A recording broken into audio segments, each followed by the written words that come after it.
सबठू कथा अछि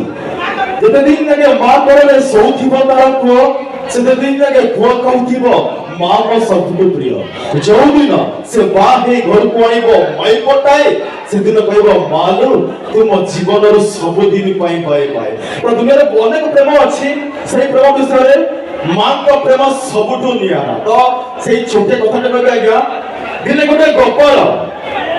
गोपाल सबदिन ता गाई पाखर क्षीर दौथाए दिने से गाई की पचारला तो सबदिन पाखर क्षीर दौची ए तू तो मते किछि मागु ना हो गाई टी उत्तर देला जदि मु किछि पाइबर आशा नै लोक मान को दौथांती दुनिया रे एते पशु पक्षी अछंती लोक माने मते कोन पई गो माता रूपे पूजा करूथांती मु केवल दबा जानिछि हेले नबा जायने ठीक सेमती मां जे प्रत्येक मुहूर्त प्रत्येक कार्य पिला मानक केवल देई थाए से होचंती हम मां तो